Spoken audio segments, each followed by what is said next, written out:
라헬이 이제 아이를 낳다가 난산을 이기지 못하고 세상을 떠나게 됩니다.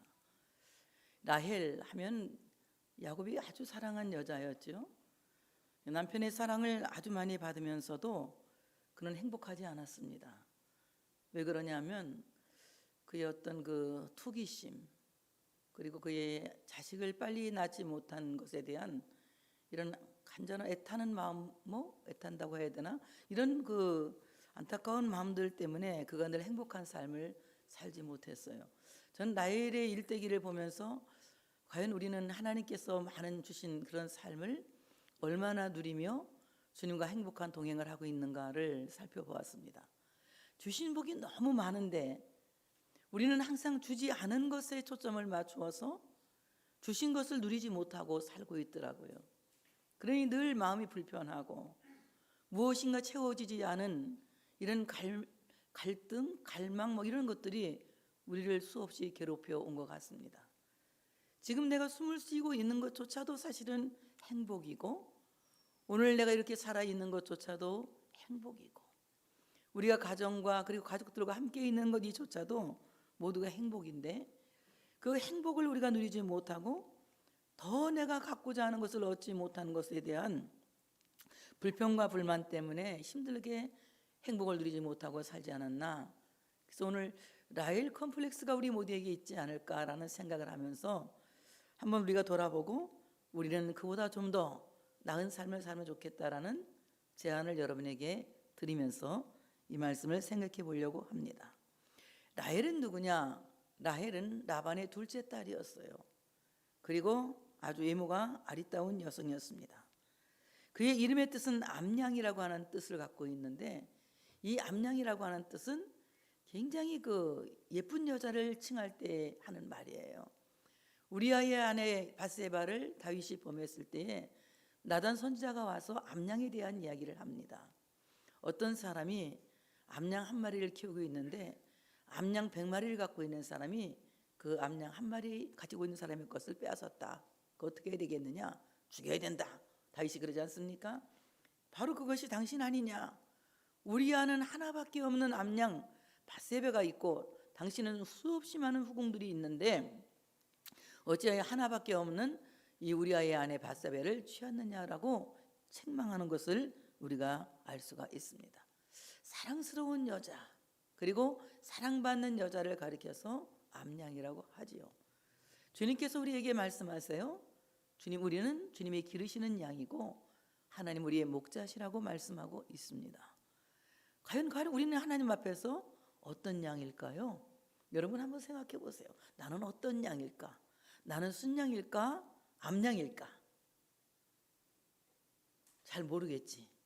우리 모두는 하나님 앞에서 남녀노소를 불문하고 암양입니다. 주님이 기르시는 암양들이에요. 그래서 주님이 우리를 보호하시고 주님이 우리를 사랑하시고 주님이 우리를 인도하시고 주님이 우리를 책임지시는 겁니다. 순양은 오직 예수 그리스도, 우리의 죄를 대속하시기 위해서 십자가를 지고 속죄의 피를 흘리신 예수 그리스도 외에는 아무도 없다는 것을 우리 모두가 알아야 된다고 하는 사실을 믿으시기를 축복합니다. 그렇다면 이 암양은 어떤 양입니까? 이제 새끼를 많이 낳아서 목장을 번영케 하고, 그리고 가족들이 화목하게 하기 위해서 늘 화목제물이 되어주는 양이 바로 암양이라고 하는 양이에요. 화목제물을 잡을 때에는 순양이나 암양이나 가리지 않고 다 잡아서 화목제로 쓸 수가 있지만, 이 속죄제라고 하는 제사에는 암양은 전혀 쓸모가 없습니다. 그래서 오늘 이 암양이라고 하는 양은 새끼를 낳게 해서 목장을 번영케 하기도 하고 목자를 기쁘게 하기도 하고, 또 때로는 가족들에게 화목을 주고 이웃들과 함께 화목을 나눌 수 있는 화목제물이 되기도 하는 것이 바로 이제 이 암양이라고 하는 짐승입니다. 오늘 이 암양, 야곱은 이 암양과 같은 라헬을 굉장히 많이 사랑했어요. 그런데 제가 성경을 읽어보면 야곱은 라헬을 사랑했는데 하나님은 레아를 사랑하는 것을 볼 수가 있습니다. 레아는 어떤 여성입니까? 시력이 딸리는 여성이었다. 알력이 딸린다 그랬어요. 시력이 딸린다고 하는 것은 우리가 시력이 나빠서 안경을 쓴다는 그런 의미가 아니라 굉장히 민감성이 떨어진다는 얘기예요. 그래서 그는 센스도 좀 둔하고 좀 느릿느릿해 보이고 굉장히 빠릿빠릿해 보이거나 영리해 보이지 않는 그런 여성이었습니다. 그렇지만 레아를 잘 한번 연구해 보면 레아는 인간이 볼 때에는 시력이 딸려 보이고 알력이 딸려 보이는지는 모르지만은 그의 영역은 정말 누구보다도 탁월합니다. 아이들의 이름 8명을 짓는데요, 얼마나 그 아들들의 이름을 멋지게 지어놓는지, 그 아이들 가운데서 유다가 나고 그 유다 지파 가운데서 예수님이 탄생하는 이런 놀라운 역사가 일어나는 것을 볼 수가 있습니다. 저는 둘 중에 하나를 택하라면 레아가 되고 싶어요. 하나님 앞에서 인정받고 하나님이 알아주고 하나님이 사랑하는 그런 삶을 살았으면 좋겠다라는 생각을 합니다. 보이지 않는 하나님이 사랑하는 것보다는 보이는 사람이 사랑하기를 바라는 그 마음 때문에 늘 라헬의 마음은 불행하고 답답하고 원망이 가득 차고 불평이 가득한 삶을 살았다고 하는 것입니다. 오늘도 하나님이 내 마음을 알아주시면 되지, 하나님이 나의 기도를 들어주시면 되지, 하나님이 내 생각을 알아주시면 되지, 이런 마음을 갖고 있는 사람은 어디에 갖다 놓아도 자신감이 넘치고 어디 갖다 놓아도 승리할 수 있는 사람이 됩니다. 그러나 사람이 나를 알아주지 않으면 불안하고, 사람이 나를 알아주지 않으면 섭섭하고, 사람이 나를 알아주지 않으면 불쾌한 마음이 있는 사람은 어떤 일이 생겨도 행복할 수가 없다고 하는 것입니다. 오늘 우리는 이 라헬의 일대기를 보면서 나의 살아온 모든 삶의 과정을 살펴볼 필요가 있다.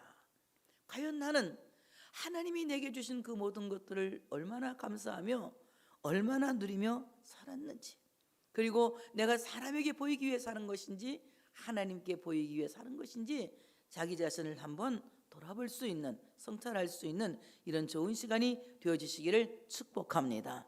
그렇지만 라헬은 한편 굉장히 좋은 어머니였다라고 저는 평가하고 싶습니다. 그는 해산의 쑥으로 죽으면서 자기를 잃고 아들을 세상에 내어놓습니다. 그는 죽으면서 그의 아들 이름을 베논이라고 하였지만 야곱은 그의 아들 이름을 베냐민이라고 합니다. 바로 이 베냐민을 해산하면서 그는 혼이 떠나게 돼요. 얼마나 해산의 고통이 심했는지 난산으로 인하여서 오늘 성경 기자는 그의 혼이 떠났다 이렇게 말하고 있습니다. 혼이 떠난다. 혼이 떠난다는 말은 히브리 말로 야차라고 하는 말인데, 이 말은 무슨 말이냐? 군인이 전쟁터로 나간다 이런 말입니다.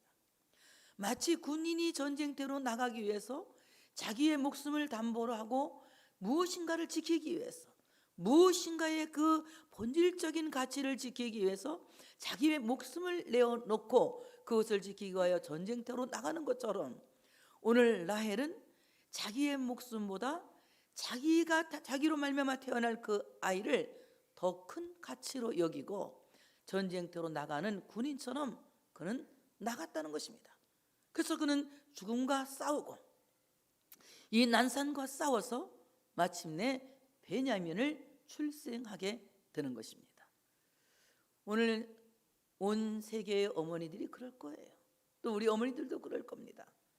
자식을 위해서 정말 전쟁터로 나가는 군인처럼 그 자식의 안전을 지키고 자식의 행복을 지키고 자식들을 위해서 어머니는 전쟁터로 나가는 군인처럼 자기를 내어놓는 그런 삶을 살 것이다 라는 생각을 합니다. 이런 면에서 저는 라헬은 훌륭한 어머니였다라고 말하고 싶습니다. 그 훌륭한 어머니에게서 베냐민이 나죠. 베냐민은 어떤 사람입니까? 베냐민 지파에서 이스라엘의 초대왕 사울이 났고, 사울은 물론 실패한 왕이 되었지만 그래도 역시 여전히 왕의 신분을 지키다가 왕으로 죽습니다. 그리고 이제 신약 시대에 와서는 그 유명한 이방인의 사도, 그리고 참으로 세계적인 선교사, 오늘날 세계 선교를 이끌어간 지도자 바울이 나며 한국 장로교회뿐이 아니라 온 세계 교회의 유명한 신학자 바울 신학자가 바로 베냐민 지파에서 나오는 것을 볼 수가 있습니다. 라헬의 그 해산의 수고가 없었다면, 라헬이 정말 그 목숨을 걸고 베냐민을 출생하는 일을 포기하고 하지 않았다면 오늘날 이와 같은 한국 교회뿐만 아니라 세계 교회가 선교의 대열에 설 수 있었을까를 한번 생각해 봅니다. 정말 어머니의 기도, 그리고 어머니의 희생, 이런 어머니의 그 간절한 희생을 통하여서 좋은 자녀들이 세상에 태어나고 그 자녀들이 참으로 세계 교회를 움직이고 하나님의 나라를 확장시켜 나가는 이 귀한 사명을 감당하게 된다고 하는 것입니다. 이렇게 혼이 떠나면서도 그는 아들에게 이름을 지어주죠. 베논이라고요. 잠시 뒤에 그 말씀은 생각해 보도록 하겠습니다. 라헬은 죽습니다. 19절에 보니까 라헬이 죽음에 에브랏 곧 베들람 길에 장사되었고 야곱이 라헬의 묘에 비를 세웠더니 지금까지 라헬의 묘비라 일컫더라 이럽니다. 대부분 여성들이 죽은 것을 이렇게 대대적으로 기록하고 장례식 장면을 기록한 말씀이 그렇게 많지 않습니다. 그런데 오늘 라헬의 죽음을 보도하고 라헬의 장례에 대해서 자세하게 본문은 말씀하고 있어요.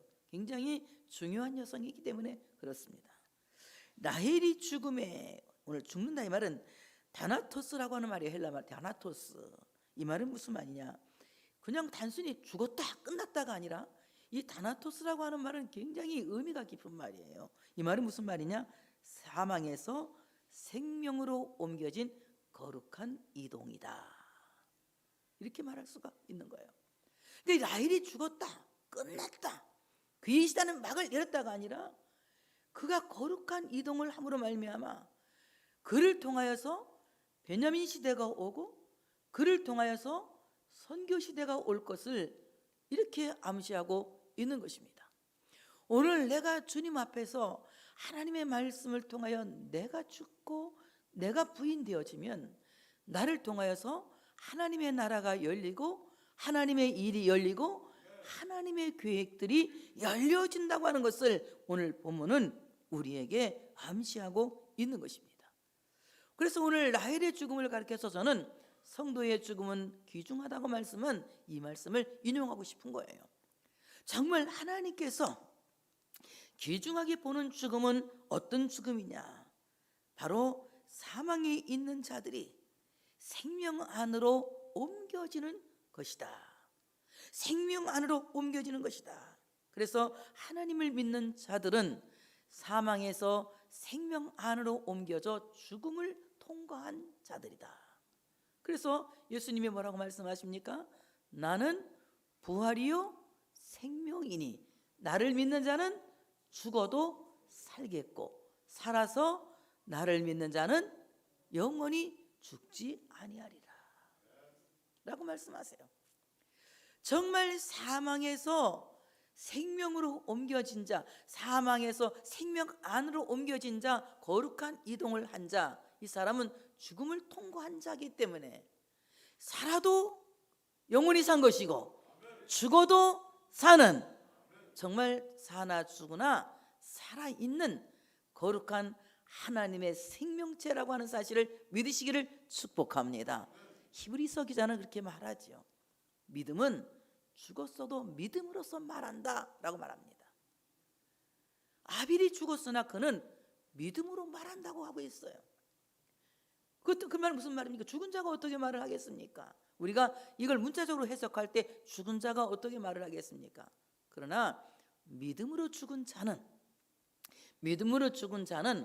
믿음으로써 죽었으나 말한다는 거예요.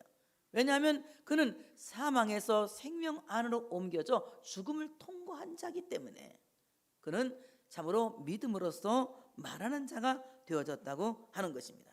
요한복음 5장 24절에 이렇게 말씀합니다. 내가 진실로 진실로 너희에게 이르노니 내 말을 듣고 또 나 보내신 이를 믿는 자는 영생을 얻었다.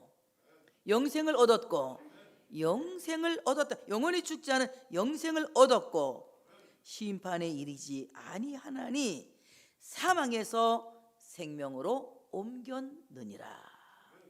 사망에서 생명으로 옮겼느니라. 예수를 믿는 믿음을 가진 모든 사람들은 사망에서 생명 안으로 옮겨진 죽음을 통과한 자다. 그래서 우리는 살아도 주님을 위해서, 죽어도 주님을 위해서, 사나 죽으나 주님을 위해서 산 자라고 하는 것입니다. 라헬은 자식을 얻기 위하여 죽음을 통과한 그야말로 산자의 어머니를 상징하고 있다. 산자의 어머니를 상징하고 있다. 그 죽음을 통과하면서 그는 베냐민을 얻어내고, 그 베냐민을 통하여서 이스라엘의 초대 왕국이 이루어지고, 또한 그 베냐민을 통하여서 선교 시대를 열어가는 것을 우리가 부인할 수 없다고 하는 것입니다. 죽음을 통과한 자만이 이 땅에 하나님의 나라를 세우는 자요, 죽음을 통과한 자만이 세계의 선교를 열어갈 수 있는 사명자가 될 수 있다고 하는 사실을 믿으시기를 축복합니다.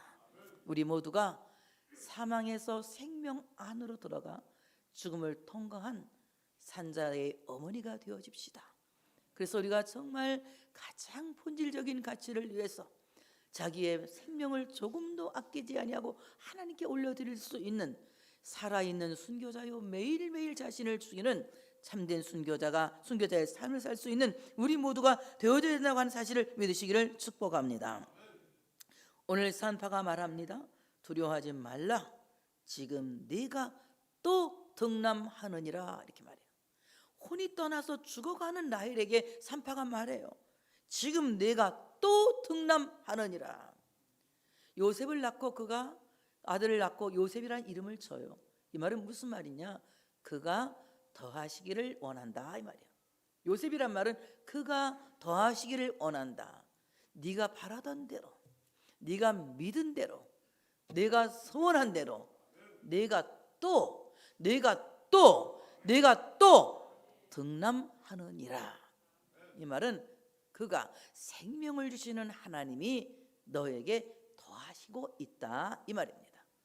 하나님이 지금 또 내게 더하고 계신다는 것입니다. 그러므로 라헬은 아들을 얻고 자기를 희생하는 이스라엘의 어머니요, 믿는 자의 어머니요, 산자의 어머니를 상징하고 있다.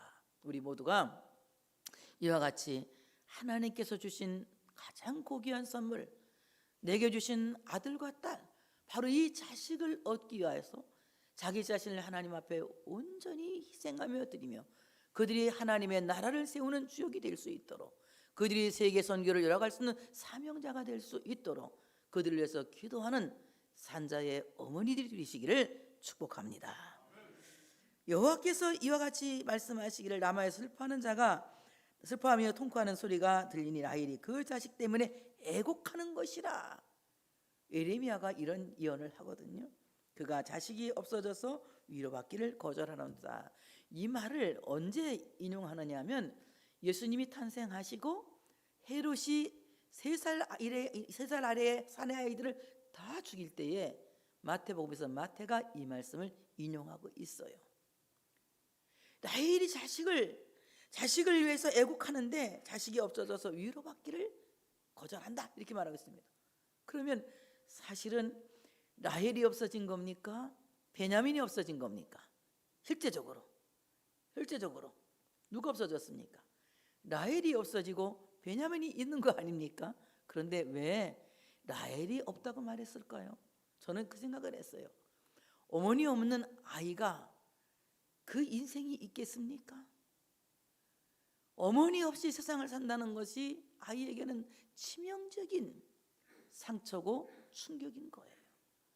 어릴 때부터 최소한 6살까지는 어머니의 보살핌을 받고 아이가 성장해야만이 그의 인격이나 영성이나 이 모든 것들이 정상적으로 성장할 수 있다고 하는 것입니다. 그런데 어머니의 돌봄을 받지 못하고 이 아이가 자란다는 것은 마치 그 자식이 죽은 것 같은 슬픈 마음 때문에 그 슬픔을 견디지 못하고 죽으면서 베논이라고 하는 3마디의 이름을 남겨놓고 라헬은 세상을 떠나게 된 것입니다. 오늘 그가 에브랏 베들레헴, 바로 그 이 그 옷을 지나면서 거기서 죽었기 때문에 에브랏 베들레헴에서 길가에 장사를 지내게 되거든요. 에브랏 베들레헴은 무슨 말이냐? 이 말은 떡집이라는 뜻이 떡집. 에브랏은 열매라고 하는 말이고 베들레헴은 떡집이라고 하는 뜻입니다. 오늘 이 베들레헴은 떡집이라고 하는데 선지자들은 예수님이 탄생하실 곳을 베들레헴으로 예언하고 있어요. 유대 베들레헴을 작다고 말하지 않습니다. 거기에서 예수님이 탄생하실 것을 예언하고 있기 때문에 그렇습니다.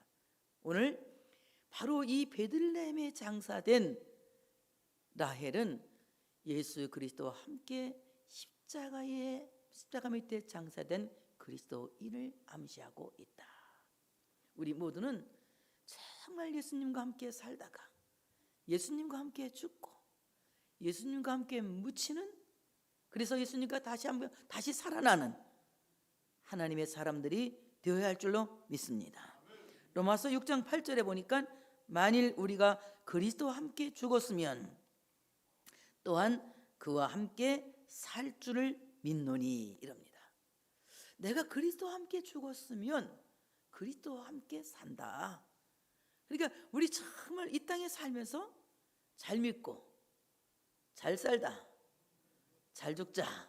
이게 제가 북에 가서 엄청 많이 옛날에 하던 말이에요. 잘 믿고 잘 살다 잘 죽자, 이런 말을 제가 늘 했어요. 정말 예수 잘 믿고 사는 삶을 살아야 된다. 내 평생 믿음으로 사는 삶을 살게 해달라고 하나님 앞에 늘 중보하며 기도하세요. 이미 하나님이 나를 믿음의 사람으로 선택하셨고 평생 믿을 수 있는 믿음을 주셨어요. 그런데 내 믿음이 기쁨의 믿음 생활을 하는 사람이 있고 기쁨의 믿음을 생활을 하지 못하는 사람이 있습니다. 어떤 사람이 기쁜 믿음 생활을 할까요? 기쁜 믿음 생활을 하는 사람은 성령 충만해야 됩니다. 성령 충만하면 하나님이 내게 주신 믿음이, 아멘, 크게 할 준비하시고, 불일 듯이 일어난다. 불일 듯이 일어난다. 그래서 마침 성령 충만은 불난 집에 뭘 붓는 거다? 기름을 붓는 것이다. 불난 집에 기름을 붓는 것이다. 하나님이 택한 백성에게는 다 믿음을 주세요. 기본적으로 천국 갈 수 있는 믿음을 주시는 거예요. 예수를 믿을 수 있는 믿음을 주시는 거예요. 근데 예수를 믿는데도 그냥 교회만 왔다리 갔다리 하지 막 믿음을 통한 기쁨이 없어. 믿음을 통한 어떤 확신이 없어. 이것은 왜 그러냐? 성령 충만하지 않기 때문에 그렇습니다. 그래서 사도 바울은 에베소에 있는 교회 가서 뭐라고 말합니까? 너희가 믿을 때에 성령을 받았느냐? 이렇게 물어보죠. 그러니까 그들이 뭐라면요? 들어본 적이 없다. 그럼 너희는 무슨 세례를 받았느냐? 우린 요한의 물 세례를 받았다. 그랬더니 그들이 믿고 세례를 받고 간절히 기도하고 바울이 안수했더니 12명이나 성령을 받고 방언도 하고 예언도 하고 그랬다고 했잖아요. 하나님 말씀은 틀림없어요. 이번 수련회에 여러분의 놀라운 역사가 일어날 줄로 믿습니다. 정말 성령 충만해서 방언이 터지고 정말 여러분 뭐 연기도는 안 해도 괜찮지만 정말 여러분에게 성령 충만한 놀라운 역사가 일어날 줄로 믿습니다. 잘 믿는다는 것은, 정말 잘 믿는다는 것은, 여러분 하나님 보실 때 너 그래 믿는구나 이렇게 하시는데, 근데 믿음이 인정되는 믿음이, 하나님 보실 때 내가 나를 믿는 줄 이제 알았다 이렇게 인정받는 믿음이 생겨야 되잖아. 그것은 어떻습니까? 성령 충만하면 내 마음에서 하나님의 뜻이 무엇인지 분별이 되고 하나님이 기뻐하시는 것이 무엇인지 분별이 되어서 그 뜻대로 살게 되는 거예요. 그래서 하나님께 인정받는 신앙의 사람이 되어질 수가 있다고 하는 것입니다. 우리 모두가 성령 충만해야 할 줄로 믿습니다. 잘 믿고 잘 살다. 잘 살자는 건 뭡니까? 요즘 못 사는 사람 아무도 없어요. 밥 세 끼 못 먹는 사람 어디가 있습니까? 다 밥 잘 먹지. 다 흰밥 먹고, 저는 보리밥 먹지만 뭐 이렇게 좋은 밥 먹고 다 잘 먹고 잘 살죠. 그런데 정말 그런 의미에서 잘 살자는 게 아니에요. 좋은 옷 입고 좋은 것 먹고 잘 살자는 그런 의미가 아닙니다. 여러분 정말 우리 인생이 질 높은 삶을 살아야 된다. 한 번뿐인 인생, 이 땅에서 70년 80년 살면 이 땅은 끝이야. 하나님의 나라에 가면 영원히 사는 것입니다. 그렇다고 해서 내가 하나님 나라에 가서 영생복락 누리자고 이 땅에서 아무렇게나 살다 거지같이 살다 가자? 그거는 아닌 거예요. 이 땅에 살면서도 하나님의 영광을 위해서 멋지게 살아야 합니다. 멋지게 살아야 되는 거예요. 여러분의 인생을 즐겁게 의미 있게 살아야 된다는 거예요. 아무렇게나 사는 것이 아니라 정말 사람다운 인생, 존경받는 인생, 그리고 어디를 가든지 우러러보는 이런 멋있는 인생을 살자는 겁니다. 나 혼자 잘 먹고 잘 살자고 잘 사는 것이 아니라 멋지게 살자는 거예요. 어떤 목사님이 책 썼어요. 저는 사진은 안 왔어요. 제목만 봤어요. 신문에서. 하나님 제 덕 좀 보세요. 이렇게 그런 책을 썼더라고요. 예, 하나님 제 덕 좀 보세요. 어떻게 우리가 하나님께 덕을 보일까요? 우리 하나님 덕을 잊고 사는 사람들인데, 하나님이 제 덕을 볼 때가 있어요. 언제냐? 우리가 하나님의 영광을 드러내기 위해서 착한 일을 할 때, 선한 행실을 할 때 하나님이 영광을 받으시는 거예요. 그래서 우리가 다른 사람들에게 하나님의 영광을 드러내기 위해서 정말 예수의 이름으로 봉사하고 예수의 이름으로 참으로 이렇게 잘 섬겨주고 할 때에 하나님이 영광을 받으시는 거예요. 그때 하나님께서 말씀하시기를 내 오늘 네 덕 봤다 이렇게 말씀하는 겁니다. 여러분, 나만을 위한 삶이 아니라 우리는 우리를 위한 이런 공적인 삶을 살아가는 우리 모두가 되어야 할 줄로 믿습니다. 예수님께서 당신을 위한 삶이 아니라 33년의 공생애를 사셨듯이 우리는 정말 이 땅에 사는 우리의 삶 모두가 나와 너를 위한, 그리고 우리를 위한, 공동체를 위한 공생애적인 삶을 살아가야 된다고 하는 사실을 믿으시기를 축복합니다. 그래서 여러분 모두가 세상의 소금이 되고 빛이 되어서 하나님께 영광을 돌려드리고 하나님께서 기뻐하시는 이런 삶을 산다면 이 사람은 정말 멋지게 산 것이다. 멋지게 산 것이다. 잘 죽자. 멋지게 살고 멋지게 죽자. 어떻게 죽어요? 죽을 때까지 믿음 저버리지 않기를 기도하셔야 됩니다. 얼마 전에 우리 임효식 권사님하고 통화를 했어요. 딸도 어떤 때는 막 저 아줌마라고 그런데요. 근다고 와서 그때 집사님이 얘기하더라고요. 그래서 나 전화했는데 만약에 나 몰라보면 어떡하지 했더니 그럴 리는 없을 거래요. 전화를 걸었어요. 권사님이 그냥 와 목사님 그러는 거예요. 아이, 정신줄 놓지 마. 목사님 잃어버리지 마 진짜. 딱 목사님 그래. 얼마나 기분이 좋아야지. 막 한참 했더니 박 권사님이 뒤에 왔다 갔다 하니까 박사기다 그러는 거예요. 권사님 알아보고 기분이 정말 좋았어요. 여러분 정말 멋지게 살다 멋지게 죽읍시다. 나는 잃어버려도 괜찮아. 예수님을 잃어버리시면 안 돼.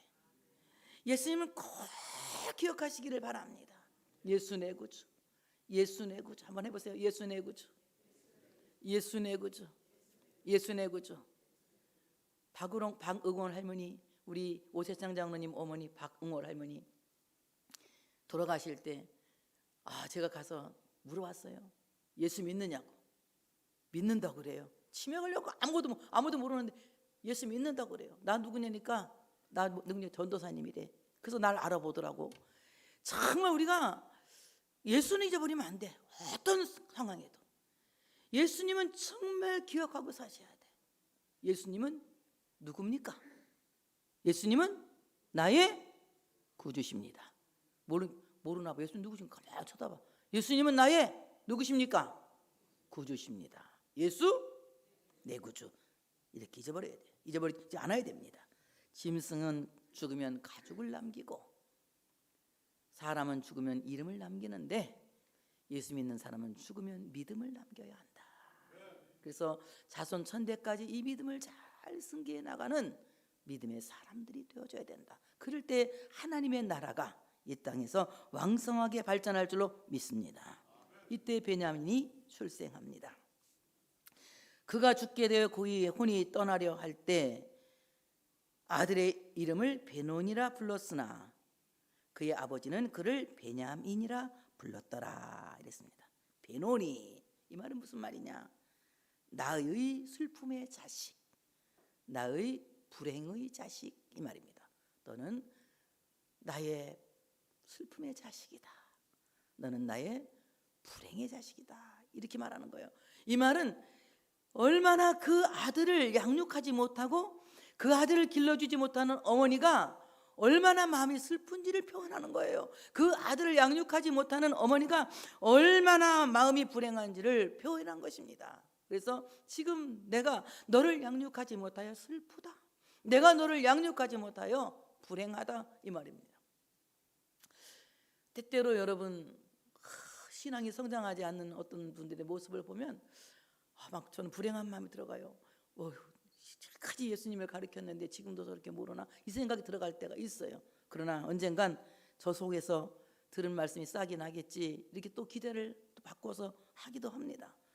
정말 너는 나의 슬픔의 자식이다, 너는 나의 불행의 자식이다 하면서 베논이라고 이름을 집니다. 베논이라 하였으나, 이 나가 중에 나, 하였으니 하면 그냥 베논이가 되는 건데, 하였으나 베논이라는 이름을 부정한다는 겁니다. 거부한다는 겁니다. 야곱은 그의 이름을 뭐라고 합니까? 이름을 베논이라 불렀으나 그의 아버지는 그를 베냐민이라 불렀더라. 라헬은 죽으면서 베논이라 불렀으나 그의 아버지는 그를 베냐민이라 불렀더라. 베냐민 전혀 틀려요. 베논이와 베냐민은 엄청 앞에 말이나 똑같이 뒤에 말 다 틀려요. 베냐민은 오른손의 아들이다, 이 말입니다. 야곱은 제 추측인데 베냐민을 오른손에 붙잡고 떼놓지 않고 댕겼을 것 같아.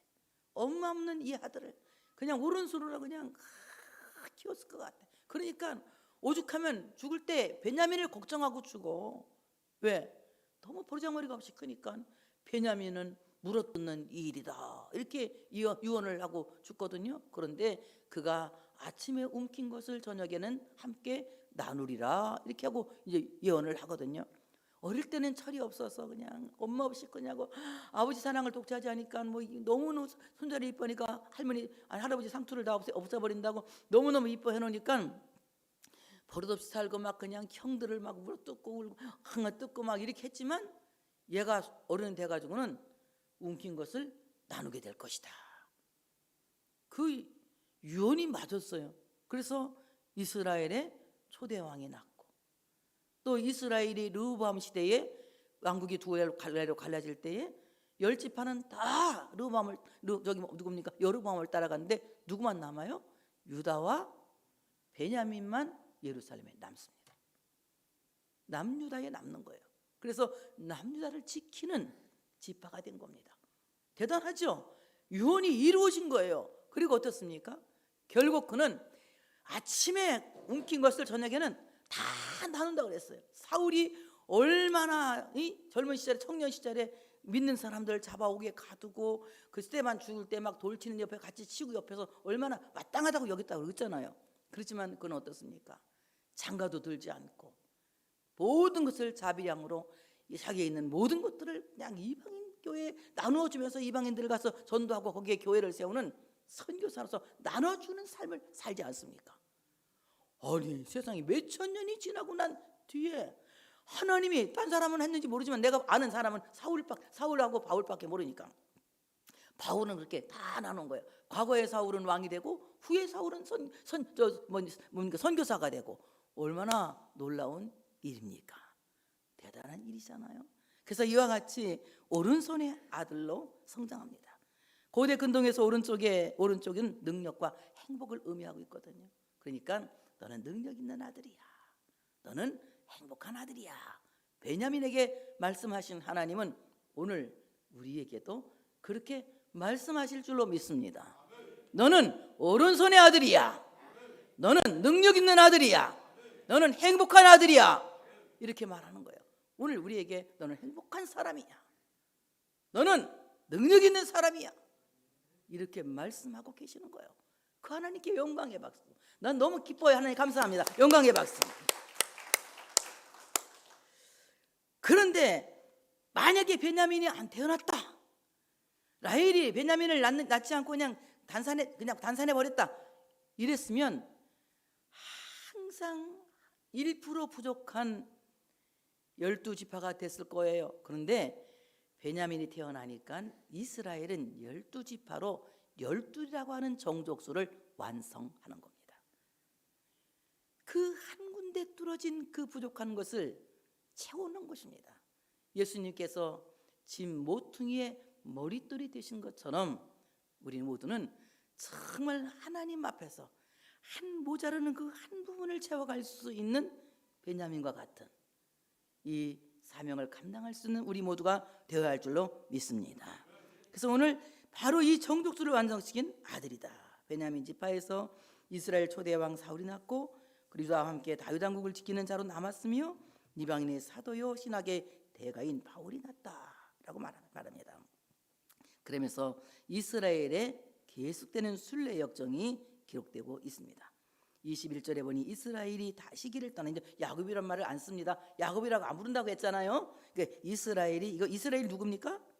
야곱이요. 이스라엘이 다시기를 떠나 에델 망대를 지나 장막을 쳤더라. 에델 망대, 이건 가축의 망대라는 얘기야. 가축이 안전하게 있나 없나 보기 위해서 탑을 쌓고 그 꼭대기에서 목자가 올라가서 보는 겁니다. 사방을 보는 거예요. 방목하고 있는 양떼들이 잘 있는지, 소떼가 잘 있는지, 염소떼가 잘 있는지 이렇게 잘 지켜보는 거예요. 여러분, 오늘 양떼가 안전한지, 양떼가 잘 있는지 지키는 바로 오늘 이 에벨 망대는 교회를 말하고 있다. 교회는 항상 하나님의 말씀으로서 성도들을 양육하고 성도들을 지키고 성도들이 안전한 곳에서 하나님의 말씀의 꼴을 먹도록 가르치는 이 귀한 사명을 감당하고 있다고 하는 사실을 믿으시기를 축복합니다. 그래서 오늘 이스라엘 에델 망대를 지내면서 거기에 장막을 치고 그 양떼들을 잘 돌봤다는 거예요. 안전하게 돌봤다는 거예요. 그런데 또 한 사건이 터집니다. 한 기분 나쁜 사건이에요. 이 사건이 무슨 사건이냐? 이스라엘이 그 땅에 거주할 때 루벤이 가서 그 아버지의 첫 비라와 동침함에 이스라엘이 들었더라. 이제 루벤이 장자의 명분은 가지나 장자권을 잃게 되는 것을 암시하는 말씀이 오늘 이 말씀입니다. 이것은 다음에 루벤에 대해서 생각하면서 그때 우리가 은혜 받도록 하고 오늘 여기까지 하겠습니다. 여러분, 오늘 우리 모두는 정말 하나님께 가장 귀한 가치를 드리기 위하여 희생한 라헬 같은 어머니들이 되어야 할 줄로 믿습니다. 우리 모두가 사망에서 생명 안으로 옮겨진 죽음을 통과한 자들이 되어져야 할 줄로 믿습니다. 그래서 이 땅에 사는 모든 그 살아가는 삶이 사람을 살리고 하나님의 나라를 세우고 선교의 사역을 감당하는 이 아름다운 사역을 감당하기 위해서 우리 모두를 하나님께 드릴 수 있는 우리 모두가 되어야 할 줄로 믿습니다. 그러므로 우리는 베노니가 아닙니다. 하나님의 오른손에 붙잡힌, 능력의 손에 붙잡힌, 행복의 손에 붙잡힌 베냐민입니다. 우리 모두는 행복한 사람입니다. 하나님께 영광의 박수 올려드리겠습니다.